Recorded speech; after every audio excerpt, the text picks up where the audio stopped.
তার গ্লাভস যেন মাকড়সার জাল। তিনি চীনের মহাপ্রাচীর। সতীর্থরা তাকে ডাকেন দিবু নামে, ভক্তরা ডাকেন বাজ পাখি বলে। সব ছাপিয়ে এমিলিয়ানো মার্তিনেজ আস্থা ও নির্ভরতার প্রতীক। আর্জেন্টিনার জার্সিতে এমি যতগুলো ম্যাচ হেরেছেন তার চেয়ে বেশি ট্রফি জিতেছেন। পেনাল্টি শুট আউটের লটারিতে আর্জেন্টিনাকে তিনি বারবার বাঁচিয়েছেন। তার সবচেয়ে বড় গুণ, তিনি কথা রাখেন। মৌসুম শুরুর আগে ভিলা ভক্তদের কথা দিয়েছিলেন ভিলাকে চ্যাম্পিয়ন লিগে নিয়ে যাবেন। সতীর্থদের সঙ্গে নিয়ে সত্যি তাই করেছেন। এর আগে মেসির জন্মদিনে কোনো উপহার দেননি, বিশ্বকাপ জিতে সোনালী ট্রফিটা মেসিকে দিতে চেয়েছিলেন, সেটিও করে দেখিয়েছেন। মাস্টারম্যান্ড কোচ স্কালোনির ট্যাকটিক্স কোনো কাজে আসতো না যদি এমিলিয়ানো মার্টিনেজের নামের কেউ না থাকতো। অথচ এই পথটা তার জন্য সহজ ছিল না। মার্টিনেজের জীবনের বেশিরভাগ কেটেছে যাযাবরের মতো। শুধু আর্জেন্টিনা থেকে আর্সেনালের বয়সভিত্তিক দল দিয়ে ইউরোপের ফুটবলের সাথে পরিচয় তার। তবে মূল দলে নিয়মিত সুযোগ পাচ্ছিলেন না। 2014 বিশ্বকাপের ফাইনালে মারিও গোটজের শেষ মুহূর্তের গোলে স্বপ্ন ভঙ্গ হয় আর্জেন্টিনার।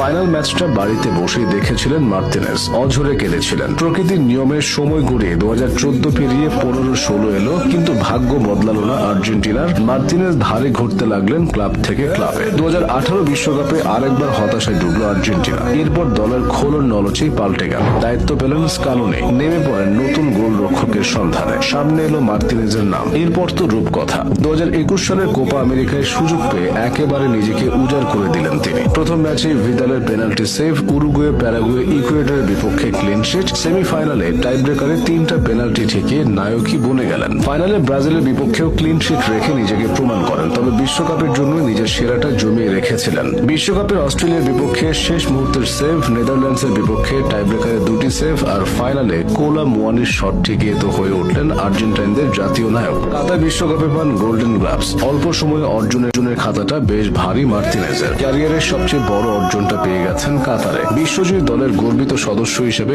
নাম লিখিয়েছেন ইতিহাসের পাতায়।